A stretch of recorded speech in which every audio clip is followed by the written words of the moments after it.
Hey, what's up, everybody? Welcome to Trust and Believe. I'm your host, Shaun T, and you are about to get fixed today. We are talking everything from recovering your body to performing in the best way possible, even give you some tricks on how to perform better in your insanity workout, and also how to boost your immune system. You guys are going to be so excited because we have Dr. James DiNicolantonio. I don't know if you follow him on Instagram, but after this, you will want to. So get ready to trust and believe in your immunity. Somebody saying, oh yeah! No. What's up? He's better than Oprah. Come on, y'all. This is Shaun T, and it's time to trust and believe.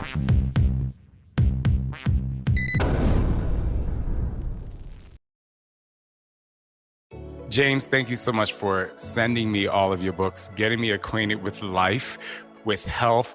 I think that you have some just incredible knowledge. And before I get into blowing people's minds with your expertise in science, can you just give us a little background about you? Because I think people are going to be super excited to hear everything you have to say. Sure. My background is actually in cardiovascular research at St. Luke's Mid-America Heart Institute, and also as a doctor of pharmacy as well. I graduated from the University of Buffalo. And really my love for nutrition and things of all that nature really stemmed from wrestling and cross country in high school and knowing the importance of salt for performance and exercise, and really sort of how I knew that adding more salt to my regimen, my exercise regimen, dramatically improved my ability to exercise, and that maybe the low salt advice is not what we should be following, especially if we're athletic and we exercise on a frequent basis. So the salt fix, one of the reasons I'm so excited to talk to you is because everything that you bring to people and knowledge in terms of their health, I think in a way trumps a lot of what other people think and what other people say. And I think you kind of like that because you got the background and education to support it. Let's first talk about the salt fix. I think my biggest question, and I'll lead this in with us for a second, is, obviously a lot of times people say, minimize your salt, don't put too much salt on your food, X, Y, and Z. And then there's a bunch of packaged food out there, meaning, pre-frozen meals. And one of the things people say is, well, you shouldn't eat that because it has a ton of sodium. And so obviously people are going to be like, what do you mean I should put X amounts of salt in my water before I work out? That's going against what I've learned. So can you give us like the difference between, your methodology of putting, salt in your drink pre-workout and the salt that's in the pre-packaged food? That's a good point. And so really, like in that book, The Salt Fix, and in my most recent book, The Mineral Fix, the focus really is that if you are salt sensitive, there's three primary reasons why. You're not eating enough potassium or magnesium, or you're eating too many refined carbs and sugars. If you basically fix those three underlying problems, 99% of people actually would not have a problem with a normal salt intake. And so we've sort of blamed the wrong white crystal. It's really sugar, not salt, that's actually driving up blood pressure. And that's kind of like the whole crux of my books. Does a lot of things come back to how much sugar you put in your body, and it comes back to the sugar rather than the salt? I think it does. And we could have actually always consumed salt even back millions of years ago, and we know animals actually go to salt licks, and humans would follow their trails and actually consume salt naturally for millions of years. And we actually used to get salt too from things like blood or interstitial fluid, which we don't consume anymore. But we never really could get refined pure sugar. We could get fruit, but that's completely different versus actually extracting the sugar cane and the juice and then concentrating it into a crystal. The same methodology actually happens when you create cocaine or opium. You extract this nutrient from a plant, but you concentrate it. And once you do that, you've dramatically changed the profile of that substance. And that's really the key here, is that refined sugar is not natural, and we would have never consumed it throughout evolution. So when people talk about they have a sugar addiction, do you think it's because of that process? Do you think that if they ate sugar in its most natural form before it got concentrated, do you think we would have this same sugar addictive, society? No, we wouldn't. And that's you nailed it, because when you concentrate the sugar, you get such a high release of dopamine that afterwards you have this trough in the brain. You're basically dopamine deficient and your body's telling you, I need that spike again to feel good. So it's these really, really highs that you would have never gotten just consuming fruit that leads to the trough. And it's that trough that leads to people to constantly want to consume that substance again. That is so interesting. You just hit the nail on the head for me, because for people who drink, let's say Pepsi or Coke or something like that, and they're constantly just going and putting all of that sugar in a cup, that's making them want to come back for more and more and more. Am I correct in saying that? I just want to make sure. 100%. And the other reason why, not just the peaks in dopamine in the brain leading to the troughs, but it's also the peaks in blood sugar that leads to the low blood sugar levels. And so physically you feel shaky now, and you're searching for that next sugar fix to get your blood glucose back up. But it's this vicious cycle now of ups and downs. I actually know a few people who have really cut out sugar. Is that the healthy way to go about it? Or do you feel like people can eat different kinds of sugar and still not get that desire or that addictive desire to go back to candy? Like, could they go to fruits instead of cutting it out all the way?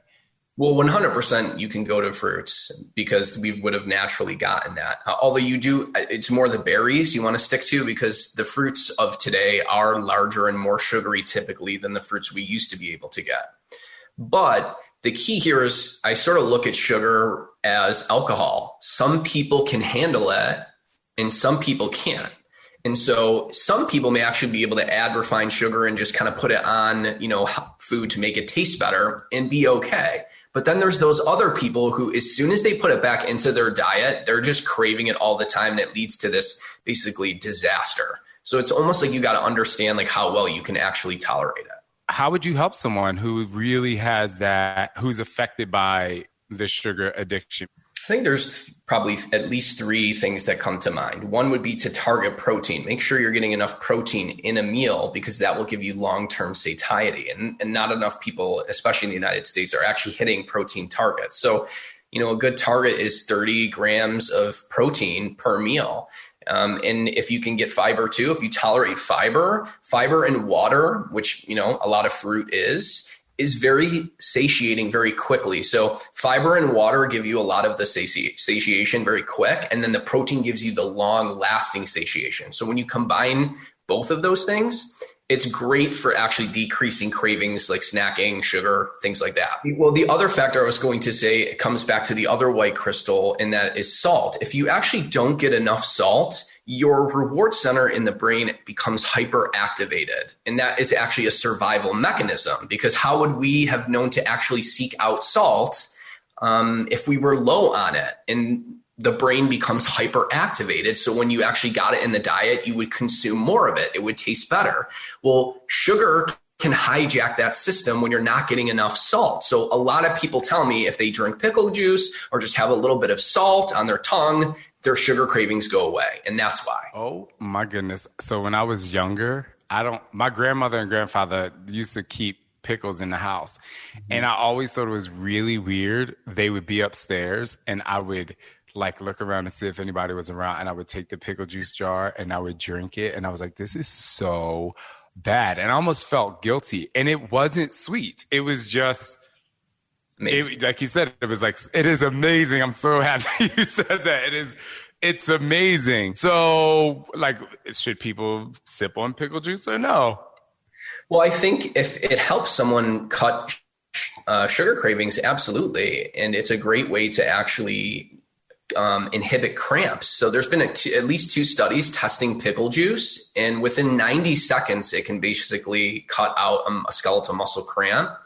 So I think it's sort of like a hidden secret in the cabinet or in the refrigerator that people can use to sort of help with sugar cravings or help with muscle cramps. So the first question I have is, so I've done Spartan races, like those kind of races. And I feel like my nutrition and my intake prior to those races I'm pretty good. I don't think I've ever cramped or anything like that, but there was one Spartan Super that I did was very mountainous. It was super hilly, and most of it was just completely uphill. And so it was the first time that I experienced some fatigue that I wouldn't normally experience. And people who I didn't even know just started randomly coming up to me, and they were like, here's some mustard packs. They were like, here, take some mustard packs. And I was like, that? It wasn't about the salt. It wasn't about anything. I just didn't know about it. I was like, what the heck is that? So, but here's my real question. Because you talk about salt. Obviously, mustard has some salt in it. You taste it. Would you take, so my second part to that before I get to my question is, the other thing is I have experienced Charlie horses in the middle of the night from running track. I would run all day. I would drink water. I would be fine at dinner. 2 a.m., I wake up to a Charlie horse in my hamstring. And the only thing that would help it out, at least I thought, were bananas. So what's better, to have bananas or to have something like pickle juice or mustard packs when you're cramping? So there's two main causes of muscle cramps. The primary one is actually not enough salt. Typically what ends up happening is you sweat out so much salt that you actually deplete the interstitial fluid, and then the nerves get sort of physically altered from that, and that induces a cramp. That's the most common cause of muscle cramps, is actually a loss of salt. The second most common cause is overuse. So typically this happens after 24 kilometers because you've overused your muscle. So it's typically one or the other, but that's not to say that things like potassium, magnesium, and calcium don't come into play as well. They can, they're just not as prevalent as a cause. You got to kind of figure out, like, okay, did the salt and pickle juice help me? If not, is it because I overworked the muscle? And if rest doesn't help, then like you said, maybe bananas to bump up the potassium or more magnesium and calcium, those also come into play as well. I want you to kind of walk me through, if I'm going to do an insanity workout. I'm not sure if you've ever tried my insanity workouts, but as a cross country, you haven't.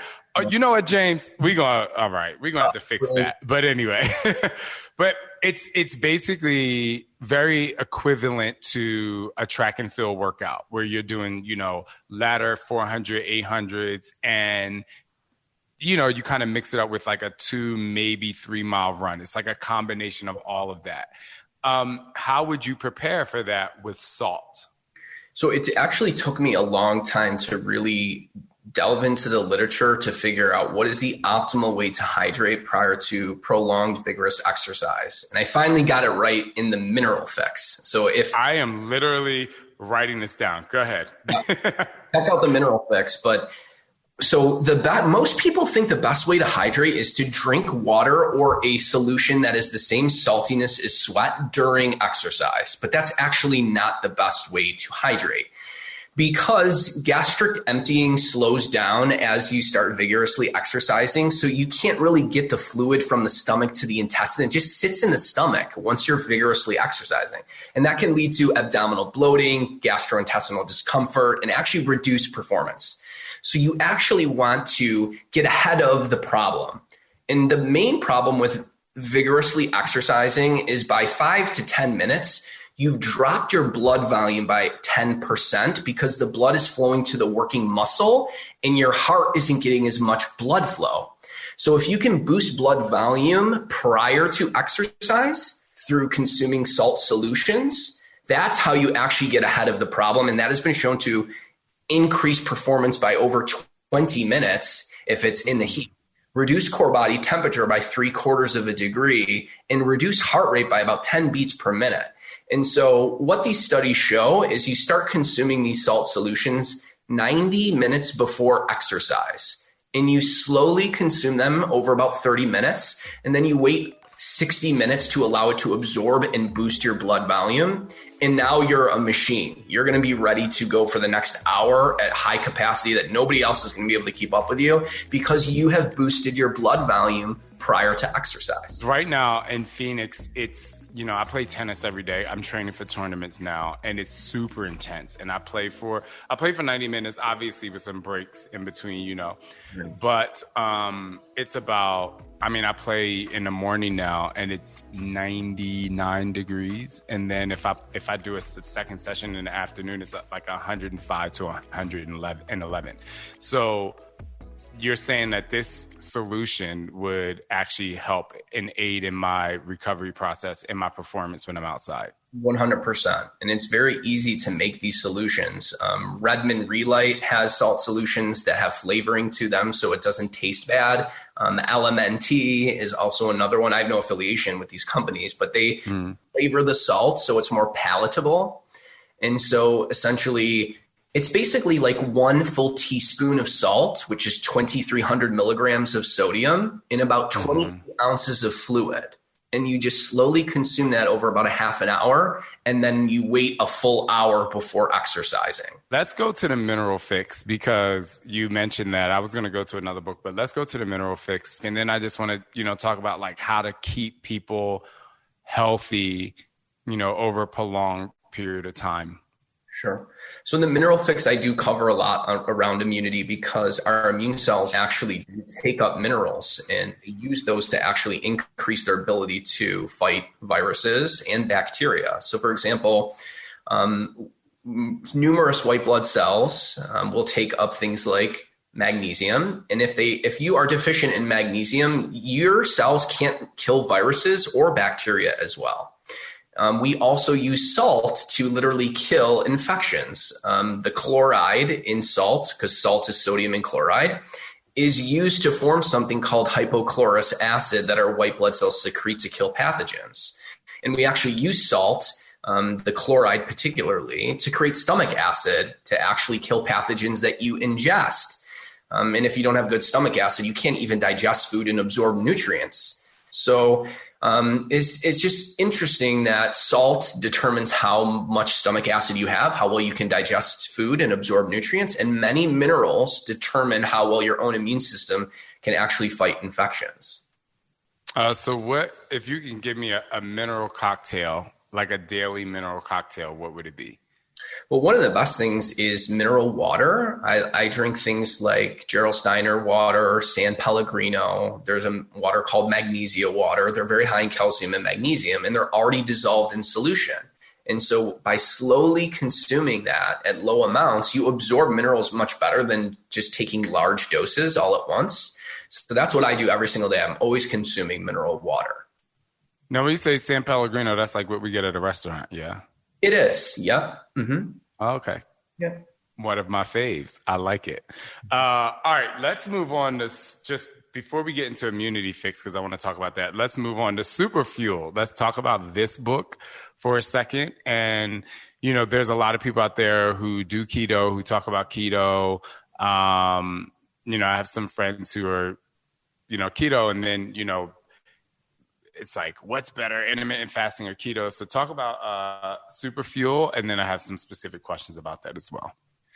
Sure. So Super Fuel is mostly what are the healthiest fats and foods to consume. And, even I, before researching for this book, didn't really understand the differences between the fats. Like, for example, one study showed that just taking 1 ounce of butter off the table and replacing that with 1 ounce of olive oil leads to a fat loss of over 6 pounds in just a few weeks if you're consuming a moderate amount of carbohydrates. And that's because fats have different oxidation rates. So olive oil is burned at a quicker rate than the long chain saturated fats in butter. So things like butter, heavy cream, cheese, if you're consuming those type of foods on top of a moderate amount of carbs, or especially a high amount of carbohydrates, that's going to pack on the pounds much more than something like olive oil. So Super Fuel has all those little insights on which fats I should be cooking with and what are the best fats to help me lose weight.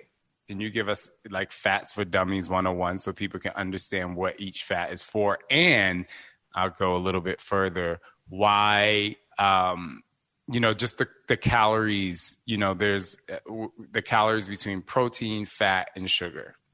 Sure. That's a good point. So So the calories, we've used to demonize fat because essentially they are the most calorically dense food compared to protein and carb, right?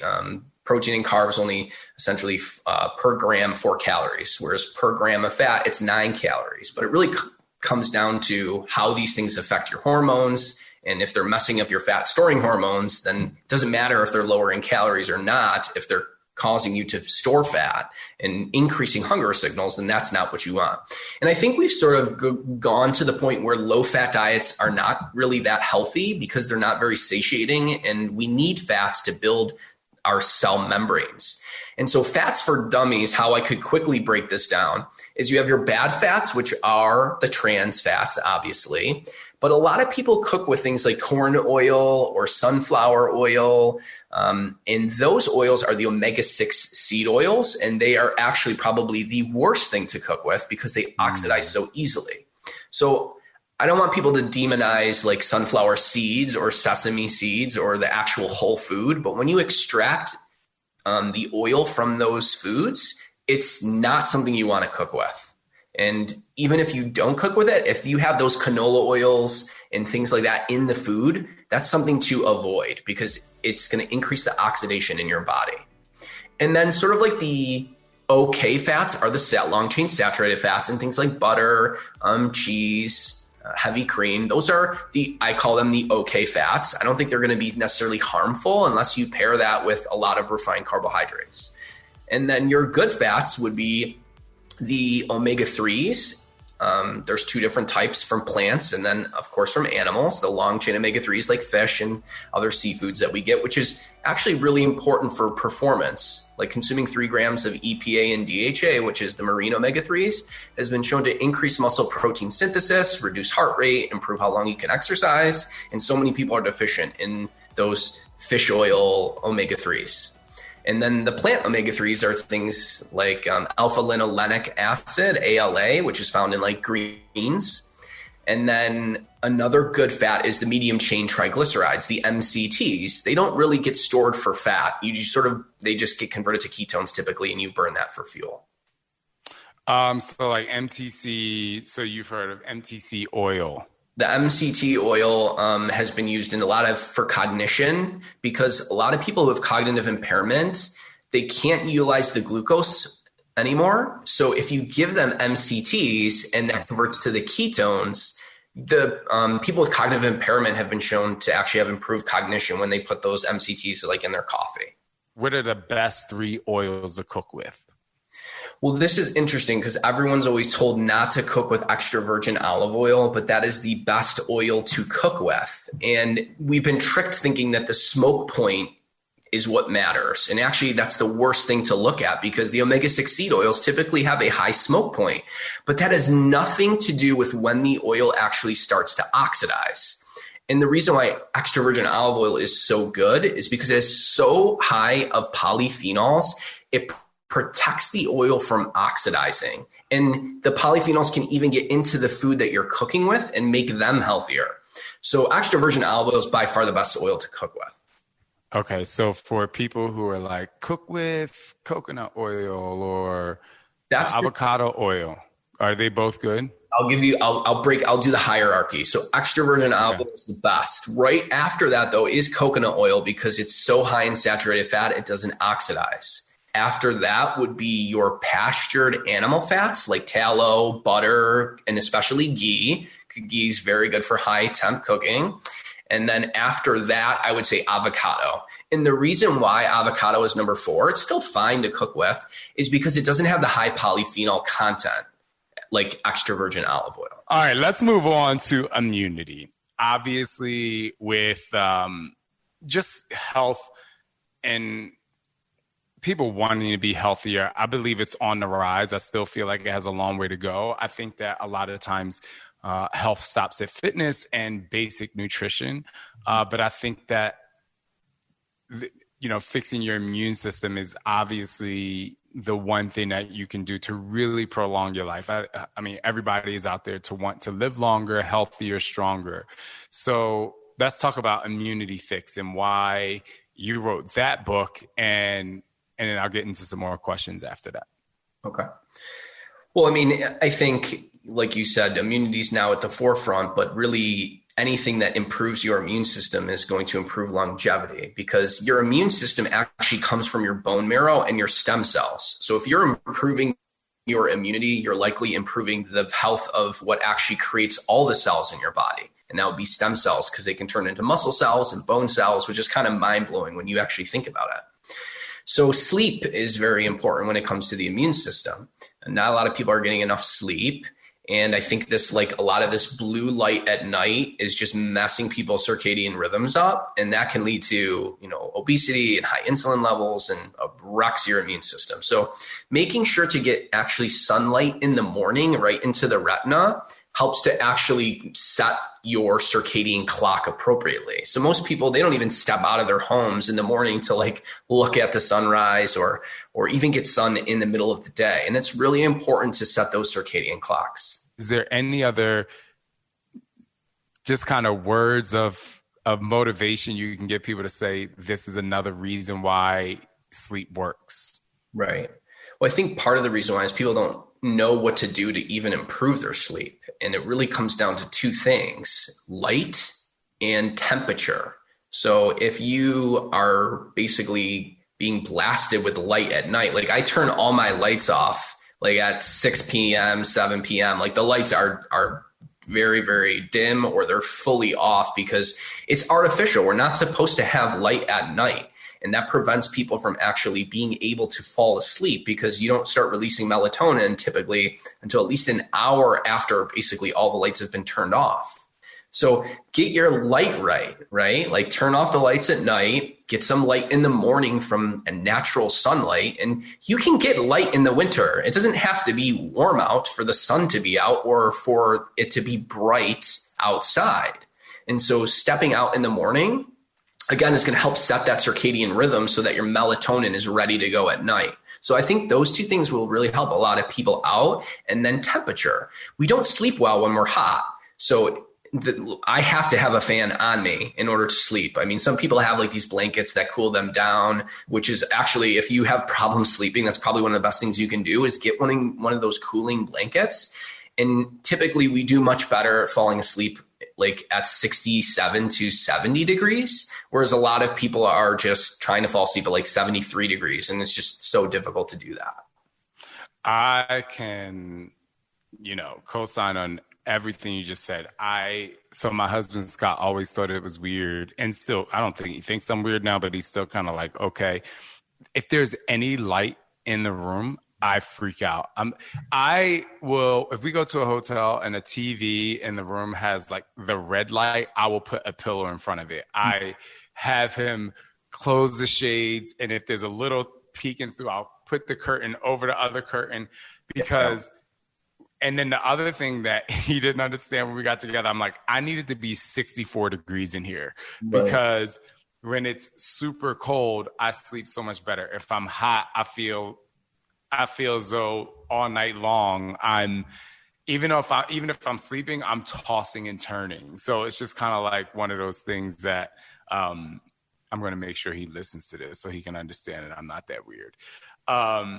Anyway, thank you so much. I got so much information. Do you do any private sessions for people? Or are you more just, how can people get a hold of you just to kind of get more information besides your incredible books? What I do try to do is I'm pretty active like on my social media, like Instagram. I do actually respond to a lot of the comments. And if enough people ask me to do a video on a certain topic, I will try to do that. So it's really like my Instagram is a great way to sort of interact with me. Okay, perfect. And then I have one final question, which I ask all of my guests. Usually a lot of these questions comes from, life lessons, but you're really giving people scientific information to really improve their overall health, well-being, and prolong their lives. So how would you help people trust and believe in who they are? Well, that's a great question. Your mind, your thoughts determine how you actually function in this life. Like if you have negative thoughts, that's just suppressing your ability to do positive things. So there's no point in having negative thoughts. There's just not. And so being positive, it's been shown that people who are more positive legitimately live longer, and they actually do much better. They're more successful. So I would say just try to always look at things on the positive end of the spectrum, because there's no point in being negative in this world. Dr. James, I'm so happy. First of all, I'm happy you were extremely diligent. Like, Shaun, get it together. I need to get on the podcast. Thank you so much. I can honestly say this is one of my favorite and most informative episodes ever that I'm going to tell everyone. If you're out there listening, make sure you listen again and get a pen and pad or get your notes ready in your phone, and make sure you take some notes, because Dr. James is going to take you to the next level. I'll make sure that everyone can find you on Instagram. And thank you so much for your time today. I really appreciate it.